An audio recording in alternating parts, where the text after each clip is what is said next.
Hey guys, Professor Bill, Comic Book University, and Young Justice, issue number 7. There's a part in here that got me really angry, like actually emotionally angry, but it worked itself out in the end, and I'm good with that. In the meantime, before we get to that, let's talk about who made this book. We got Lost in the Multiverse Part 1. I would not call this a jumping on point, though. You could. If you watch the Young Justice cartoon, you could just pretend that falls right into this and you'd be fine. Do you need to know everything that happened prior? Not really. You could Wikipedia it and you'll be fine and just jump on this book. And later on, if you get the urge to buy the trade paperback, it ain't going to hurt at all. It's a good story. But this by itself, I wouldn't call this a jumping on point unless you actually know these characters, or at least most of these characters. All right, so Lost in the Multiverse Part 1. Brian Michael Bendis is on script. John Timms and Dan Hip and Dave LaFuente do the art. Gabe El-Taib and Hip do the, that's Dan Hip, do the colors. Letters are by Wes Abbott. Timms and El-Taib do the cover. And Ivan Placencia and Riley Rossmo do the variant cover. This book, man, gorgeous. Basically, it's these guys that they've just left Gem World and now they're bouncing around the multiverse to different parts of the multiverse in order to try and get back home because Gem World screwed them over. It's explained in here.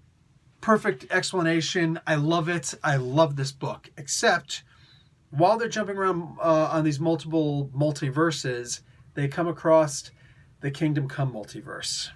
Look, man, in my opinion, without actually knowing or ever having I've seen Brian Michael Bendis, I've heard him talking, but I was covering press and I just didn't take the time to get in line and have a conversation with him. He was busy with fans. This is back when he was working with Marvel a couple of years ago when he was at the, for crying out loud. It's coming up again this August.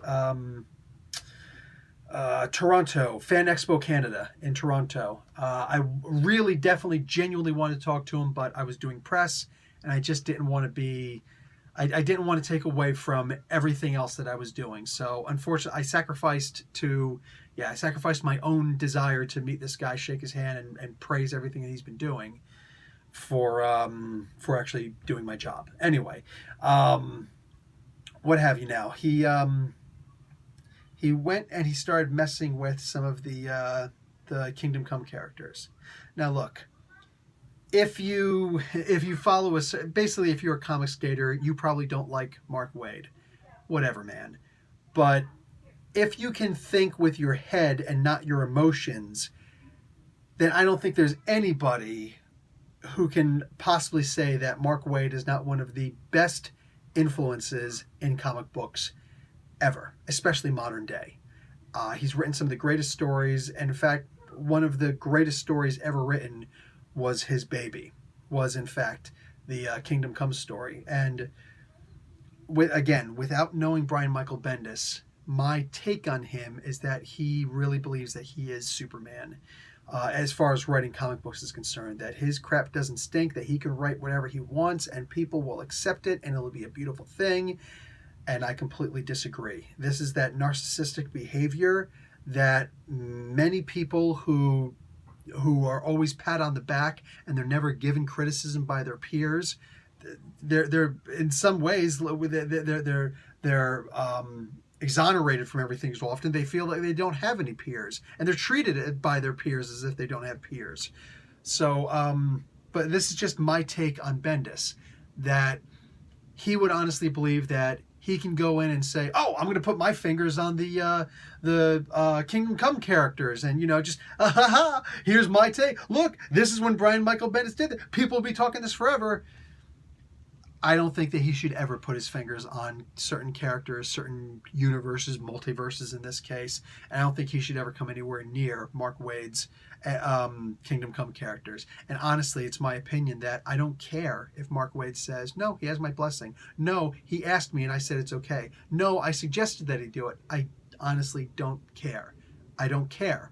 I still get my opinion. My opinion is, don't. Just don't. But if you are, this would probably be how you do it. Didn't like the way that he represented these characters. I believe that these characters have moved on from the kind of mentality that they had in the Kingdom Come comic books. And my headcanon, at least, Nah, dude, this was a regression of those characters. That being said, it worked out in the end. Did not like the way that he handled Dr. Fate at all. Oh, it was funny, and there were moments where I laughed, but it doesn't change the fact that I do not like the way that he handled Dr. Fate in this.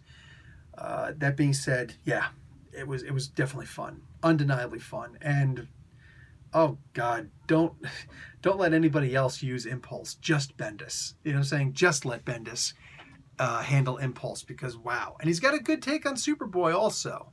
He's got the Superboy. I don't know why you need to age John, but that being said, this was a really fun book, and I can't wait for the next issue. I can't wait for the next arc. I really do love this book, and Bendis does a great job with these characters, with the Young Justice characters.